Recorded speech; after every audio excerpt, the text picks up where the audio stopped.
All right. Hello and welcome everyone to today's webinar, How Top Insurers Are Optimizing Operations and Customer Experience with Flexibility and Agility. We are very excited to present this webinar alongside our partners, Insuresoft and GhostDraft. My name is Carolina Congdon and I will be your host for today. I'm pleased to have three amazing presenters joining me, but before I introduce them, let's start with some basics about the webinar. So first of all, our time commitment today is 1 hour. We will have approximately 45 minutes of content to share with time for a question and answer period at the end. You'll notice a toolbar at the bottom of the webinar browser that allows you to submit your questions. And as the host, I will be monitoring all of those questions as they come in. So if I notice one that comes up mid-webinar that needs immediate attention for clarification, I'll interrupt and ask our speakers to clarify the point. Otherwise, we'll save all of the questions until the end. And finally, we will provide you with a recording of the webinar within 2 business days, so feel free to share with your colleagues if you found it valuable. So as we make our way to the new normal after COVID-19, organizations are looking to redefine and modernize their operational workflows and customer experience. While there are a variety of digital transformation options available, the value of a quick pivot, as we're calling it today, in this critical time can be the difference between being a leader and losing your footing. So our thought leaders are here today to discuss how companies serving the insurance sector can easily and safely make the shift for a quick win supported by the right partner ecosystem. So I'm going to go ahead and quickly introduce each speaker, and then each speaker will review a quick pivot win that they have experienced in their business that has really made an impact. I'll then open the floor up for a panel discussion. We'll all turn our videos on so that you guys can see our speakers, and we'll discuss the topics of automation, quick pivots, flexibility, and partnerships. And then any remaining time at the end, we will allocate to questions that come from the audience. So I'm pleased to introduce our first speaker of the day, Tracy Borsen. She is our VP of Sales and Marketing here at SPLICE Software. She's dedicated to helping insurance carriers build out proactive communication solutions that create a superior policyholder experience. She excels at profiling internal and external experience, creating internal efficiencies through automation, and then overall improving policyholder stickiness. She's been a member of the SPLICE team since 2012, and I have had the pleasure of working with her since my start as well at SPLICE. Our second speaker is Josh Hall, National Sales Manager at Insuresoft. Josh has over 20 years of hands-on experience across the insurance value chain. He focuses on helping companies improve their communication processes by evaluating customer journey. And at Insuresoft, he has been driving partnerships and client relationships since 2014. And I'm happy to say that I've had the pleasure of working with Josh for the last few years on a couple of our integrations together. And last but not least, our final speaker for today is Angie Wynn, VP of Business Development and Alliances at GhostDraft. Her expertise is focused around customer communication and document automation, where she has over 25 years of experience and leads GhostDraft's implementation and services team. I've also had the pleasure of getting to know Angie over the last couple of years, and I would have to say that her bio very much undersells her abilities. So we'd like to welcome our 3 speakers for today. And now we will move on to our quick pivot wins portion of the webinar, in which each company is going to talk about a quick pivot that they have experienced in their companies. And we will start with SPLICE. So I will go ahead and pass it off to Tracy. Go ahead, Tracy. Thanks, Carolina, and really great to be here with everybody today. Quick overview for those of you who aren't familiar with SPLICE. SPLICE's overall goal as a company is to help insurers automate their workflows specifically with digital communications. And there's really two primary factors that play into that. One of them is the creation of operational efficiencies. We really want to make sure that we can give people a good ROI on any program that we implement, as well as building that customer experience. So always that two-pronged approach, and really excited to talk about this specific example, which I think it's a really great example of the quick pivot and the wins that you could see on both of those sides in one implementation. So the solution we're going to be profiling today is an award-winning first notice of loss program that we implemented for safety insurance. They actually won an IASA Technology Innovation Award for the program. And when safety came to us, they had a huge problem with the amount of inbound call volume they were seeing with questions that were related to their first notice of loss. So originally they were doing an email-only program to notify people that they had received their claim and it was now in process. And the fact of the matter was that people just weren't looking at their emails. And so they were calling into the call center, asking the questions that technically had been covered in the email. And so really all of that call center time was being, in essence, wasted. With that comes an increased cost of claims because you have the cost of the agents, you have a longer cycle because people aren't taking their call to action right away. And so it really was kind of compounding from first notice of loss forward. Another struggle they were having was that their resources were limited. And so they wanted to implement automation and they wanted a technology solution, but they didn't really have a huge team of resources to be able to make that work internally. So that's when they reached out to the tech partner ecosystem to try and find a solution that would work for them. So working with SPLICE, we implemented a proactive notification program that told people by an automated call or a text based on the policyholder's channel of preference that their claim had been started and that all of the other details were provided in their email.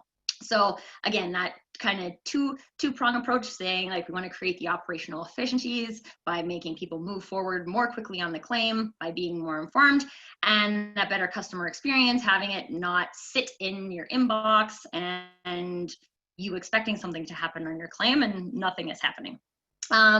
In terms of the resources front, we were able to work with a very small team at safety. So there was a 3-man team, one person in data, one business analyst who was kind of the project lead, and then one person who came in a little bit here and there, working with the API. So we did set up all of the data transfer to be done in an automated fashion. SPLICE has a variety of documented APIs that we can use for that purpose that are pre-documented, so it's very easy to implement.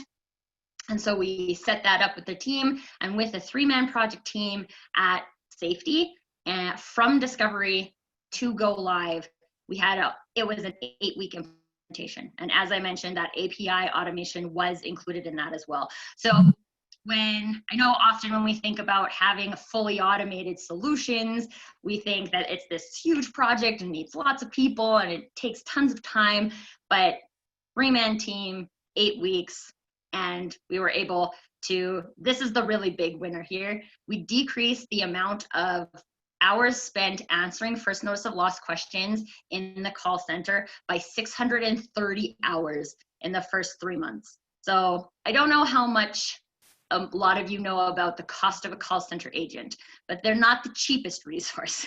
And when you multiply that by 630, it is a huge cost savings. So not only do we help them realize that giant cost savings in their call center, but the experience was better for the customer. They were informed right away, and throughout the process, they were able to communicate in their channel of preference and move the claim along more smoothly. That's the quick pivot we have for today. Awesome. Thanks, Tracy. It's great to know how automation can be not such a scary thing, how it can improve customer experience, but then also really reduce those cost savings. So to pass it along to our second speaker, I will pass it off to Josh from Insuresoft. I'm really excited to be here with everybody today, and just to let everybody know, Insuresoft is a core system provider. We actually work with a little more than 40 insurance carriers across the P&C market. And what's interesting is each one has a very unique communication style with their policyholders. Some will leverage the typical brick and mortar distribution model with agents, while others are direct to consumer. And more insurers are turning to more of a blended model.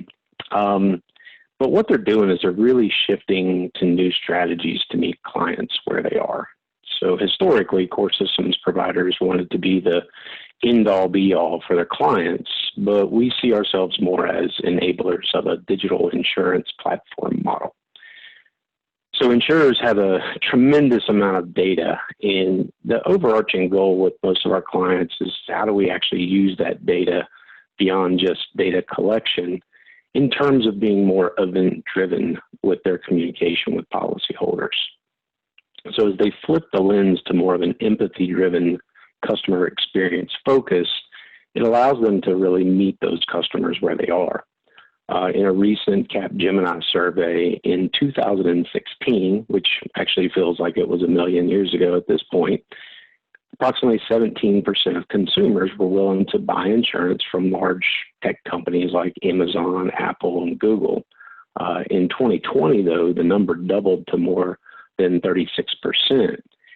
So we can make some assumptions there that in that period of time, these companies like Amazon, Apple, and Google continued to meet consumers where they were and provided a reasonable, enjoyable experience.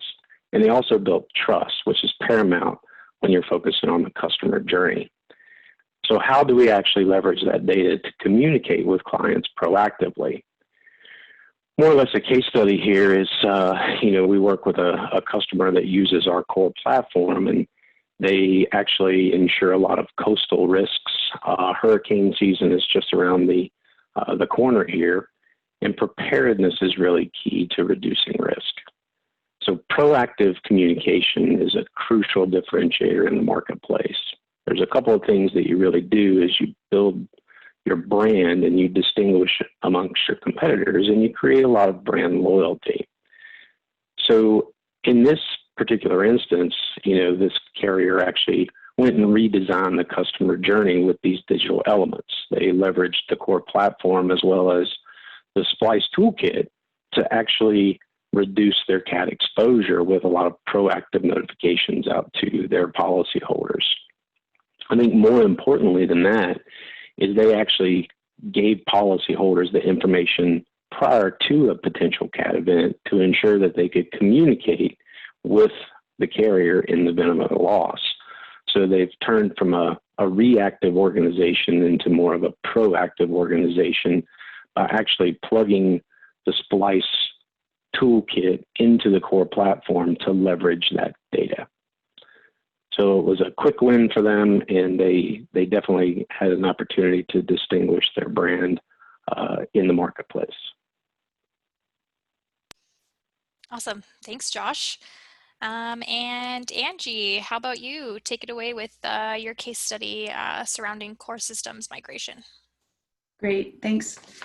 I'm happy to be here today. I appreciate everyone who's in attendance. So to start with, let me tell you a little bit about GhostDraft and who we are.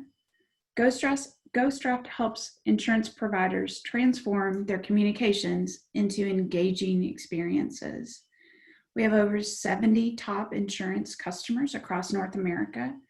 They're using our intuitive CCM platform to streamline the creation, the delivery, and the management of the personalized omni-channel communications that they deliver to their customers.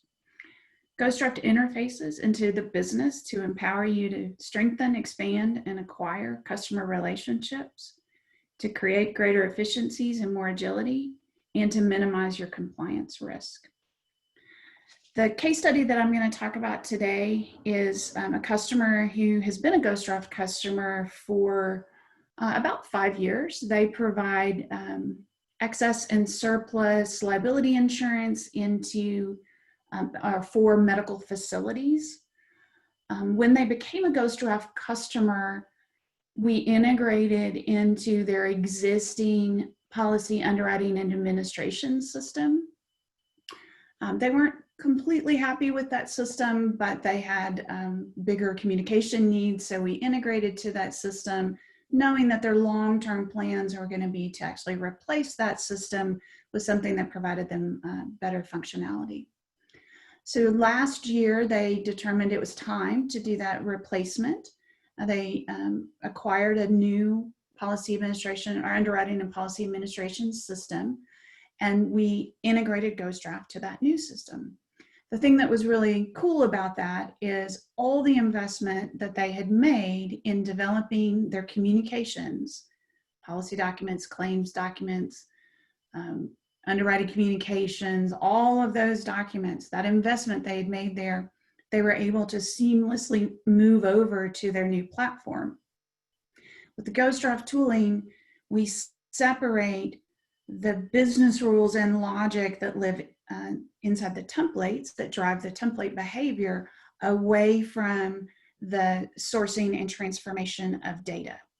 So because of that layer of isolation that exists between the two in our platform, when you're looking to move the source of data from one system to another, the only thing that has to be reconstructed is the data mapping layer.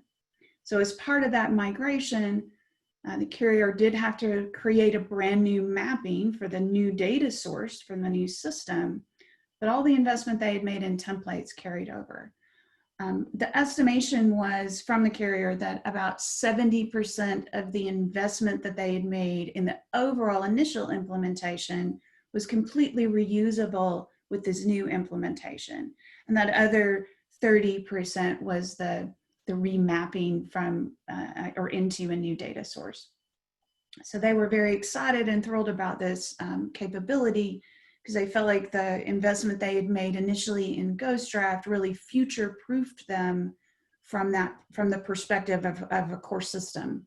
So they could switch to a different core system and not have to have a huge reinvestment in developing communications with the new system. Great, thanks, Angie. I feel like that's what insurance companies struggle with all the time is that core systems migration and updating their systems to newer and potentially more digital solutions like Josh was talking about. So that brings us to the next portion of our webinar, which is going to be our panel discussion. So I will ask all of our speakers to turn on their videos. Hello, everyone. It's nice to put a face to a name. Make sure no one's catfishing based on the pictures that are on the screen. Sorry, Caroline, it tells me I can't because the host has stopped it. Oh, there we go. Let's see. Okay, how about good. that? All right. Awesome, thanks. Hi. So our first question is going to be directed at SPLICE, and we're going to talk a little bit about automation. So Tracy, how is automation creating efficiencies for insurance carriers? You are on mute. I'm on mute. Sorry, guys. All right, so efficiencies. I love talking about efficiencies because, as I mentioned in the case study, I don't really believe that as much as everybody loves customer experience and a better customer experience, unless we can say that we have some kind of value proposition, a business case likely just isn't going to make it through the organization. So those efficiencies are really, really a huge piece of it. I think there's a couple factors that play in here. One of the things is consistency. So the nice thing about automation, and specifically in a SPLICE scenario, when we're looking at doing the types of communications that maybe a call center agent would do, you're not going to be risking that call center agent had a bad day and sounded grumpy on the phone. And so that customer experience is something different. You have the same customer experience throughout the entire organization. So it really can help you maintain that brand consistency and the customer journey promises that you're making to your policyholders. It also helps increase the speed. So when you're not dependent on a person doing a thing, something can happen much faster. So when we talk about the API economy and data transfers just being instantaneous, you really just, you don't have to wait. Something happens and immediately it can be addressed. And in that addressing of whatever it is event-based trigger that you're looking at, you are providing that policyholder with an opportunity to help them move forward. So a piece of communication, again, should also always have a, there should be a goal. So you should, there should be a reason why I'm talking to you about something. And if I'm talking to you about something, then I want to be able to move you to the next stage as quickly as possible.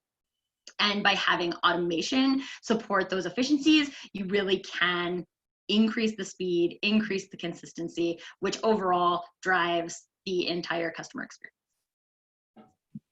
Awesome. Josh, Angie, anything to add in there? No, I think Tracy did a good job covering it. Yeah, just one thing to add. You know, I've talked to a bunch of carriers since we all started staying at home. And one of the things I keep hearing is the fact that they have uncovered manual processes that, of course, they knew were there, but didn't cause so much of a pain point because everyone was in the office and they kind of just dealt with them as the normal course of business. And as soon as we all went home, these manual processes really became a pain point. And so I think the drive towards automation is perhaps forefront in the mind for a lot of carriers right now because of the light that got shined in or shown into those dark corners where the little manual processes were hiding and had been there for years. And they knew they did those things manually, but volume wasn't high, people could manage. But now all of a sudden, the lack of connectivity, physical connectivity together caused a big problem. So I think it's going to be interesting over the next 6 to 9 months to see how carriers approach those things. The resolution of those little hidden manual processes by deploying automation, I think is going to be, there's a great opportunity there from a carrier perspective. And as a vendor, I'm very excited about being able to help them solve those kind of problems. I think that's a really great point, Angie, because those manual processes also, in our quick pivots, we mostly were talking about the external piece of automation and how you can automate to impact your end policyholders, but there's so many of those manual processes internally as well. And internally, you're still working with people and people need to be informed. And a lot of those processes can be automated as well. So there's not only are we talking about the end policyholder experience, your employee experience could greatly be impacted by automation opportunities also. Absolutely. Oh, I think we might have lost Josh a little bit there. Hopefully he jumps right back on. So each of you guys talked a little bit about your quick pivot. So what are some of the best practices to set up your organization up to be ready to be able to implement these quick pivots? So let's start left to right. Tracy, how about you? Why don't you go first? Well, of course, you want to have the right tech partner, which is why we're all here today. But more specifically, a couple of really important things that we've seen on the SPLICE side that really can help move more quickly. First thing is knowing who the team is. So that doesn't have to be a huge team. As I mentioned in our quick pivot example with safety, we had a 3-person team. This isn't like a 20-person team that you necessarily need to have, but you do need to know who those people are. You need to know who is the decision maker. You need to know who is going to be help you in a technical capacity. So when you're talking about a technology partner, usually there's some technology piece, even minimally if it's like a data transfer, that somebody who knows something about data or the system would need to know. Again, in the tech partner scenario, if you're using a core system like Insuresoft and Insuresoft is plugged in with some really great tech partners like GhostDraft and SPLICE, then you don't have to be worried about that technology piece, and you probably just have like one guy who can make all the decisions and get stuff going. But knowing who that is and making sure that you have the right team of people is really critical, because if you get halfway through and then you have to reach out for different approvals, or you have to go to procurement or wherever you might have to go, it can delay the process. So knowing who that team is really important. And then I touched on it a little bit, but knowing your data. So when you're talking about communications in particular, you are communicating a specific thing, and knowing what can go into that and how to get access to it is really important. So if you want to make phone calls, but you can't get phone number data out of your database, we should just stop at the beginning. We've had a lot of clients that get all the way down. We've like done tons and tons of discovery, and then they're like, oh, we can't get the data in a format that is usable. And then all of that time invested is lost. So making sure that what you need for any kind of project is available and you're aware of what that is, and making sure you know who the team is that can implement. Awesome. Thanks, Tracy. I saw Josh took like a quick trip to San Francisco and then he disappeared again. Are you there? Did you make it home Can you all safely? hear me? Yes, Yeah. I see you too.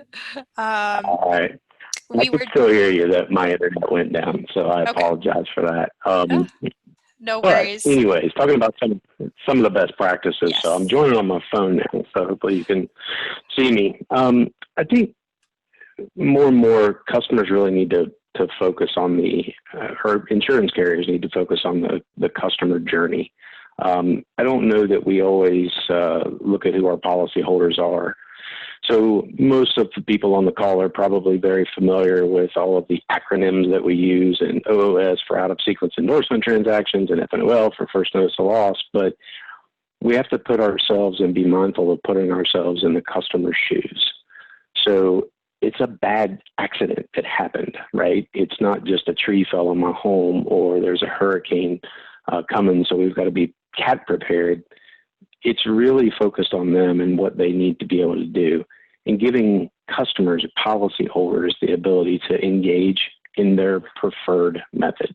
So whether that's a text, it's an email, it's a phone call, it's imperative to really bolster your brand, but to be that trusted partner that is going to build that brand equity and that brand loyalty for the long term.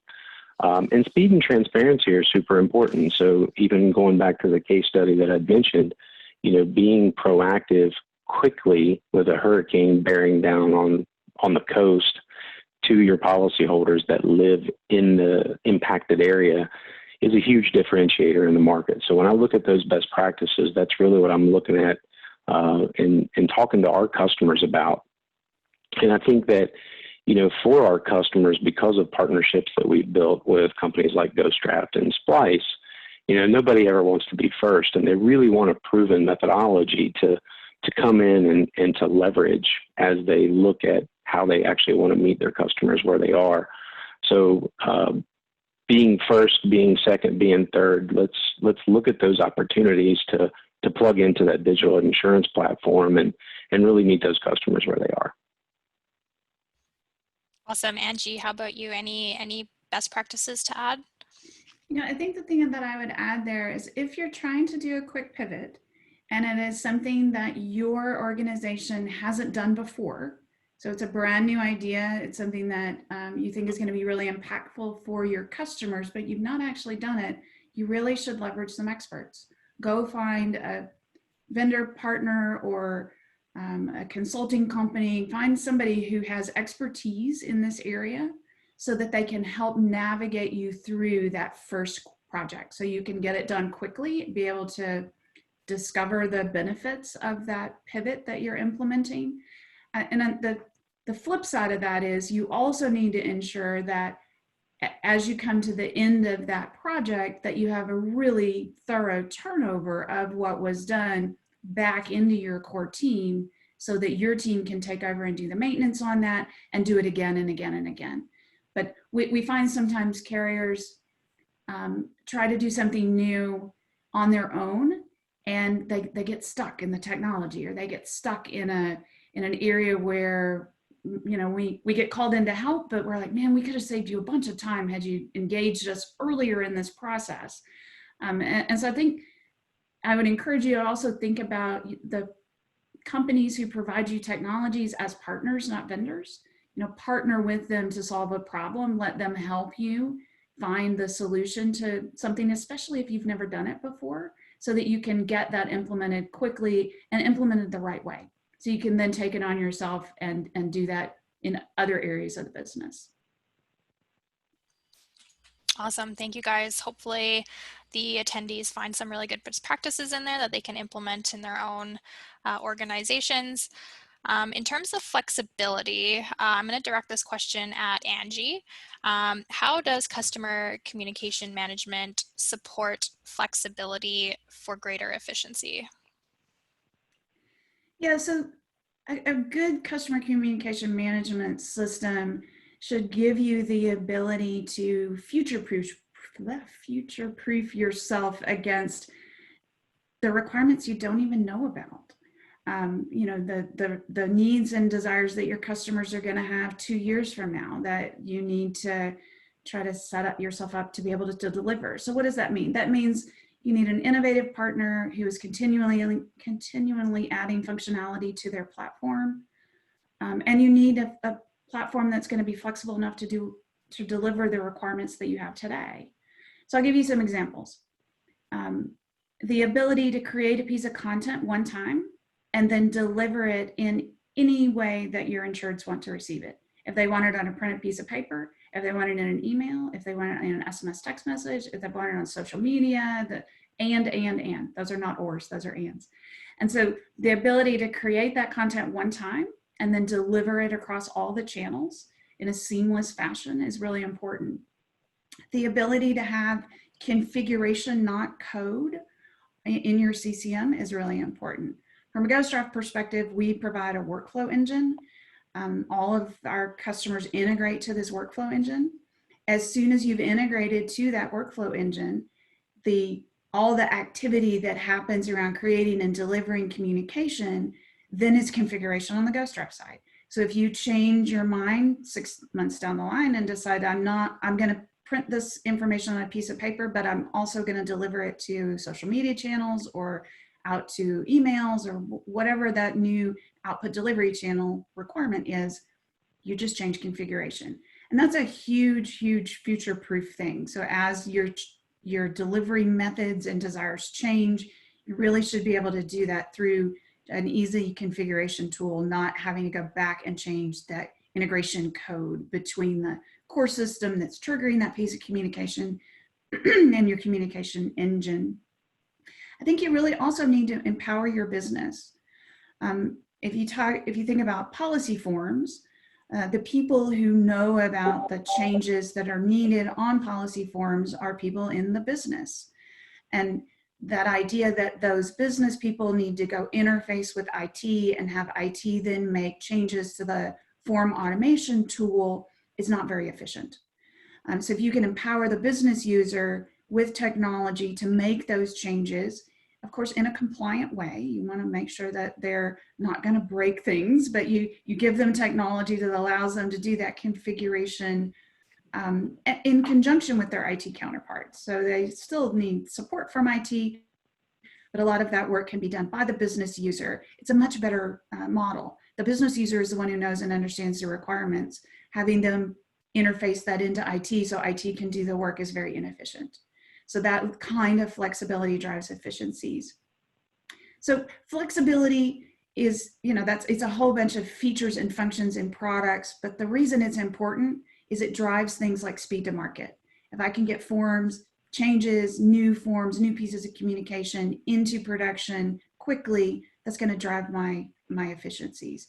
It also reduces cost. Put tooling in the hands of the right person so that they can do the job that they need to do without having to go involve a whole team of people to make a change. So if business can do the changes themselves into forms, all the better, because it frees up IT people to go do the things that business people can't, writing code.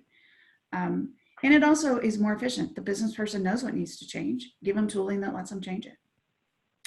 And I think ultimately, all of those flexibility, you almost could think about it as spokes on a wheel, right? All of those flexibility components allow insurance carriers to deliver the experience that their customers are looking for. So if customers want things through email today, great, let's deliver it that way. But in the future, if they want it in their SMS messenger account, let's deliver it that way. Be able to support them where they want that information to come to them so that it's fast and efficient from the end recipient's perspective. Nice. Do Instagram and Snapchat count in there too? Yeah, absolutely.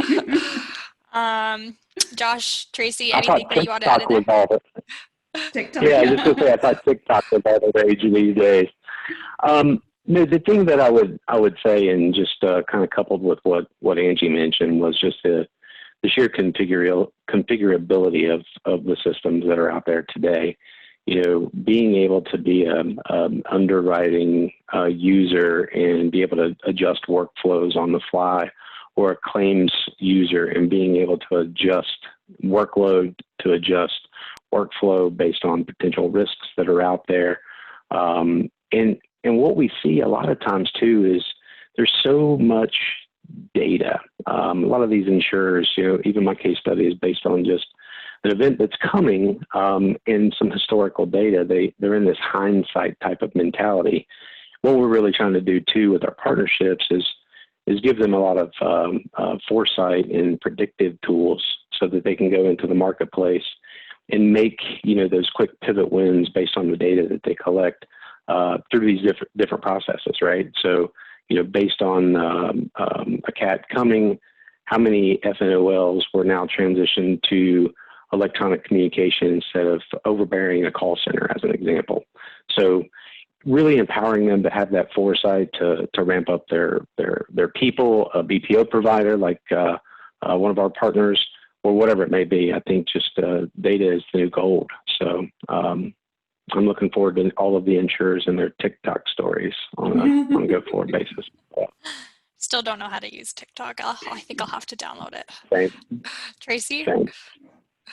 I think the only other thing I would just reiterate, and kind of based on what Josh had mentioned in his case study too about meeting your customers where they are, like that is those spokes of the wheel Angie spoke about, that is meeting your customer where they are. And that is what it's all about in terms of flexibility.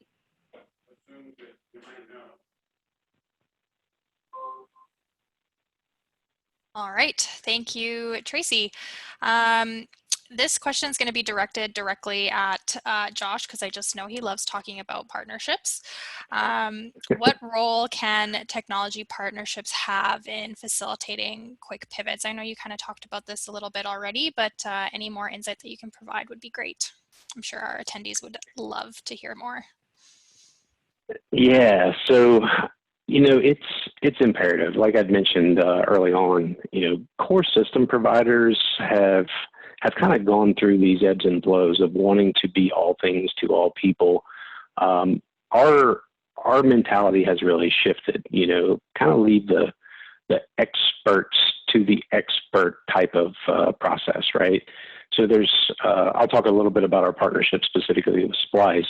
There's so many compliant issues that you all face with just communicating with folks. So if someone, you know, signs up to get a text message as an example, you know, they opt out of that. Like that is something that probably is outside of our wheelhouse. And we partner with companies like SPLICE to be able to actually manage that in a more efficient model. So we really want to, you know, continue to bolster those partnerships. And I can't tell you how many times I walk into insurance carriers and we start talking about all of the integrations that they have. You know, they're pleasantly surprised once we get to, you know, the table and we start to roll up our sleeves and determine, you know, well, from a customer experience perspective, you can partner with these 3 companies. From a notification perspective, you can partner with these 2 companies. Oh, credit card processing, great. Here's 6 opportunities for you to, you know, leverage digital payment strategies directly with customers. So the partnerships are very key and very critical when it comes to building out a true digital insurance platform for insurance carriers and MGAs. So the partnerships and the strength of those partnerships, you know, I mentioned earlier, people don't want to be first, but, you know, if it's tried, it's proven, and, you know, there's empirical evidence to support the partnership. That's how we look at them as an organization. Specifically, you know, even in our partnership journey, we don't just go out to market because we don't believe in marketing relationships just to have marketing relationships. It's more about a true partnership that is proven with a customer before we ever announce it to any of our customers that we have partnered with a company. So we take it very seriously because everybody's reputation is on the line with the policyholder at the end of the day. Awesome. Tracy, anything to add? I mean, I'm just now reiterating things that Josh has already said, but things like really when it comes down to it is like certain companies are good at certain things, and what we're moving towards in terms of the technology ecosystem is having companies that are quite niche, being really, really good at what they do, and then being able to plug in to other technology providers by API to make it easy for a company to integrate with multiple companies with multiple benefits with kind of one plugin. Like I kind of think about it as if you're plugging something into the wall and then you just get access to all of these lights turn on, right? Like that really in essence is what it is. But each of those lights is really good at its one thing. And because you already have all of the connectors in place, you just get all of the benefits. So whereas it might, I think historically, especially for insurance carriers, it seemed like the best case to just hire people and build everything internally. And we have carriers that we still are talking to now, they're comparing like, what does it look like if we build it internally versus what does it look like if we use a technology partner? And I think that some of the things that get swept under the rug are the pieces like compliance. Are you managing your opt-ins, opt-out across all of your channels? Do you have multiple text providers sending texts for different things?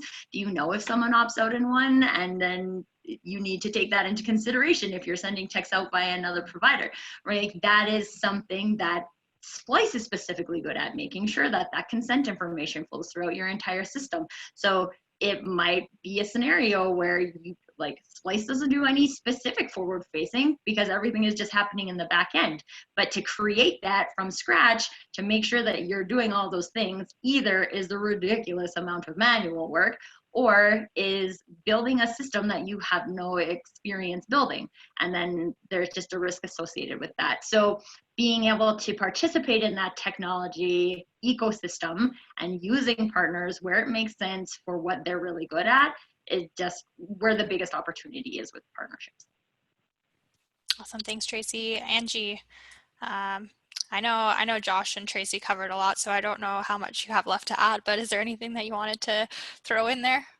Yeah, so the only thing I'll add is that from a carrier perspective, if you're looking at a piece of technology and they have integrated partners, I would just encourage you to poke around a little bit on that integration and make sure that, Josh said sometimes we just have marketing partners. We do sometimes.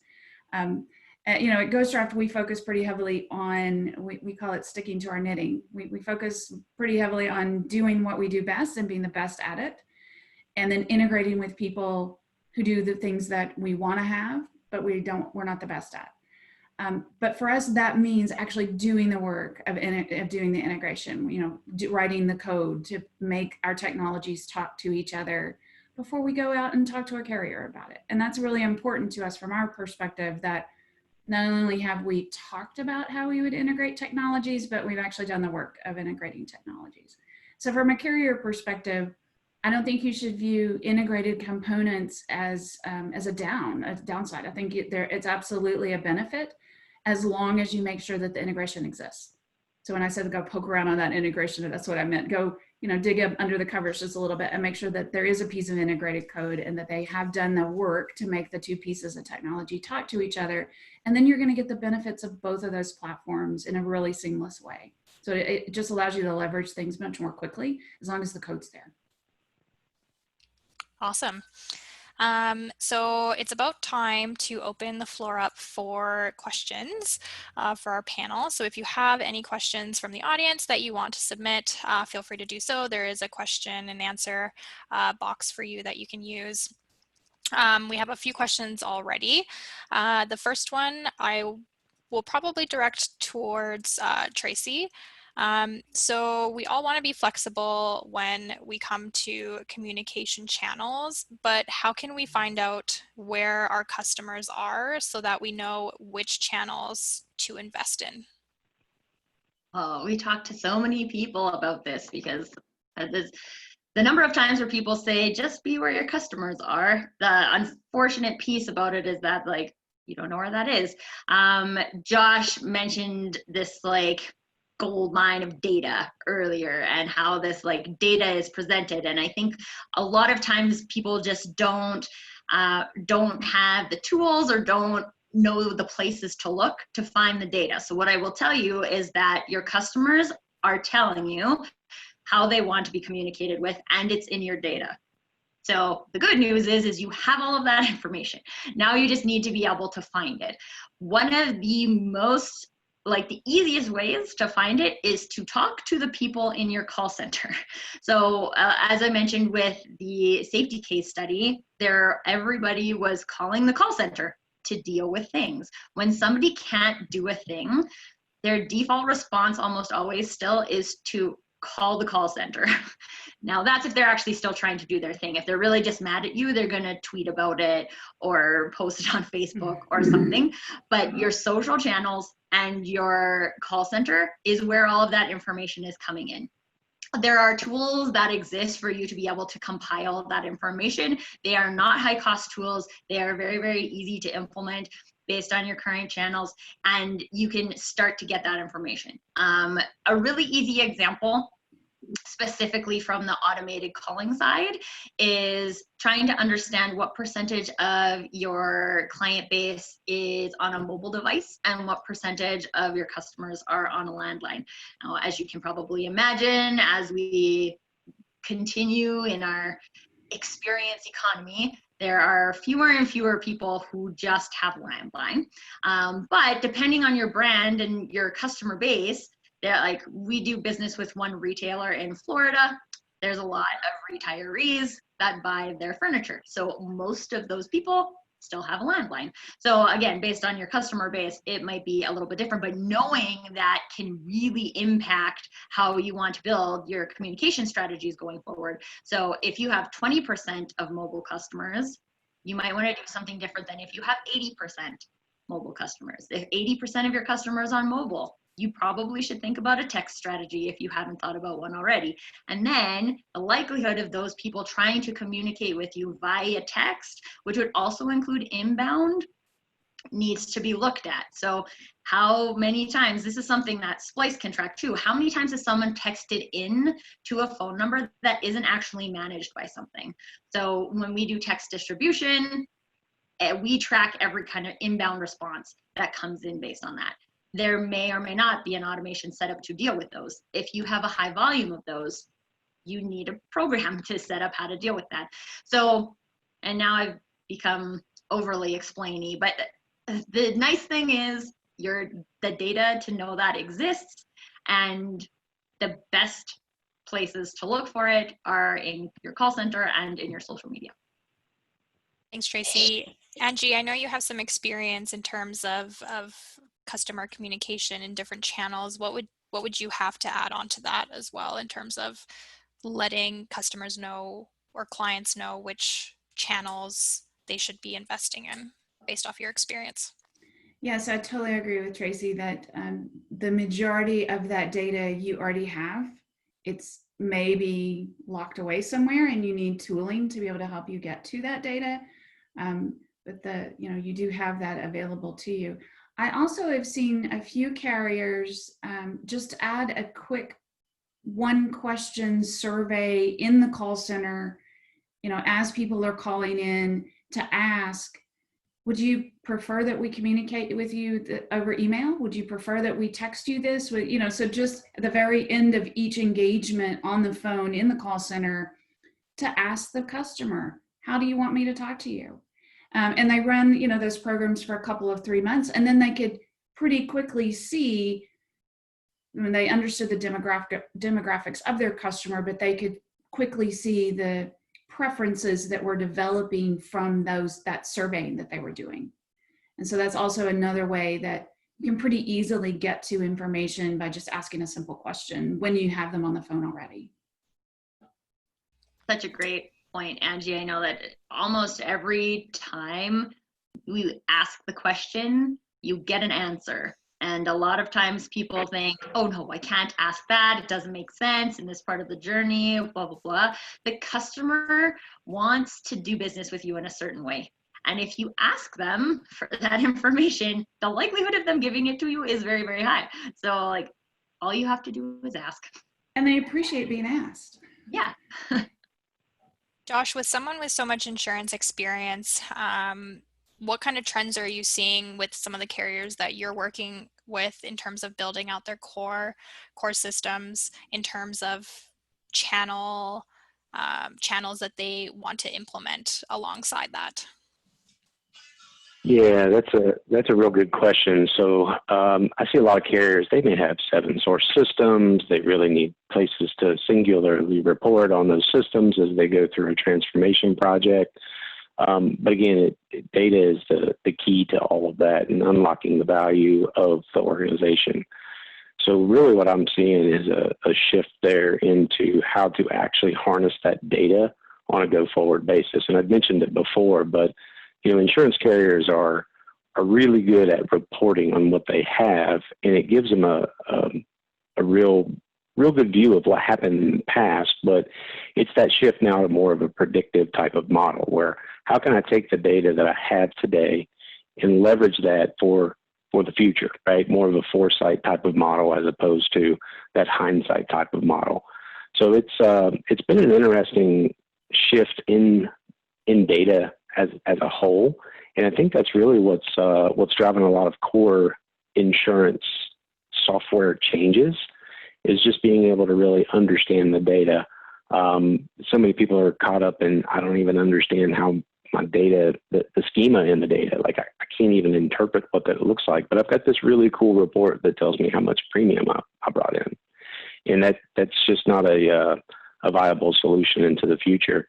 As we look at, you know, even this pandemic that we've all been faced with recently, you know, how do you meet those customers where they're at with, you know, the inability to actually meet them face to face, right? So how do we empower our claims adjusters to be in the field and go out and take mobile pictures? How do we get that data back in so that we can adjudicate that claim and provide an amazing customer experience? And then ask them through a text message or whatever it may be, how did we do? Get the data back in and then continue to serve them in that capacity. So it really just revolves around data, the flow of that data, moving from a transactional type of model. I sold a policy, so I have to send out a deck page, to more event-driven. I sold a policy. I've got to send out this declaration page to our customer. We're also going to text them to get some customer service and survey feedback to them so we can give it to the agent. And maybe they want to do more direct-to-consumer type of billing, right? So we bypass the agent. I mentioned earlier, I'm seeing the lines blur between the direct-to-consumer and the brick-and-mortar type of model, and it really is just meeting them where they are and giving the policyholders the tools and allowing the insurance carriers and MGAs to harness the data to continue to serve them. Awesome. Thanks, Josh. Data for good. We love it. We love that hashtag. It really is. So we have a couple of minutes left, so I'll probably have time for one last question. So we had a question come in. With text, you have to get their permission and put special logic to allow them to opt out. What's the easiest way to implement and retain this information? Tracy, I know you talked a lot about text permission, so I don't know if you want to take that one. I love talking about consent, so I can talk about consent. Yes, so with each different channel, the permission requirements are different. Again, I would recommend speaking to, if you're looking for communication in particular, SPLICE team is really involved in that. We work with a lot of lawyers across the different channels to make sure that everything that SPLICE does is compliant. So if we're looking at a kind of generic insurance use case for the United States, then yes, in order to text somebody, you have to have their express written consent to do so, which means they have to have specifically told you, I agree for you to text me about this. When it comes to the opt-out, you also have to give them the ability to opt out in every single message. This is something that is a best practice across communication channels. So if somebody doesn't want to receive a text message, you are not going to be giving them the experience they want by continuing to text them. So even if it wasn't a legal requirement, which it is, you would want to make sure you give them that option. So the logic that gets built in to manage those permissions, there's kind of two pieces of it. There's the collection of the permission, and that can be done in one of two ways. So either by a general form or a survey. As Angie mentioned, someone can provide that consent over phone with an agent. They can provide it on an online web form. If you're doing a quote submission, they can provide it to you in a variety of areas. Again, if you want to check out our website, we have something called our Rapid Opt-in Capture and Confirmation System, which is the SPLICE solution for managing permission. So there's some more information on there that we might not necessarily, we don't have time to like dig into it today. But the collection of that consent can be done at either there or on the channel. So every time you text somebody, they have the option to text back stop, and then that would automatically opt them out. The logic behind that automatic opt-out is then built in, and a technology partner could help you with that. Like that's something that's built into all of the SPLICE communication programs. It's a default configuration. Again, even if it's an automated call, there's an automated opt-out option there. If it's an email, everybody's seen them, unsubscribes on the bottom. All of those opt-out logics are built into the distribution channel as well. Where it gets super complicated is when you have multiple providers for each different channel. So if you have something that, if you have a platform that's managing two-way SMS, and so a agent or an adjuster or a call center agent can text one-on-one with a claimant, then that is one area where you are using text. Now, if you are using a different platform to send out mass texts, maybe related to a catastrophic notification or anything else that, a policy renewal, anything like that, and those two systems aren't talking to each other, then you risk losing that permission. Most importantly, the opt-out. So if someone opts out in one of those channels, but then the other channel doesn't know that, then they're texting against that person's consent. That's when, again, goods and bads, the United States, very litigious in the United States. They love to sue you if you text them something that they haven't agreed to receive. Then there's a really high legal risk. So making sure that any outbound communication platforms are all have their data amalgamated in one place, and then that data is also re-pushed out to all of the other platforms is the way to mitigate that risk.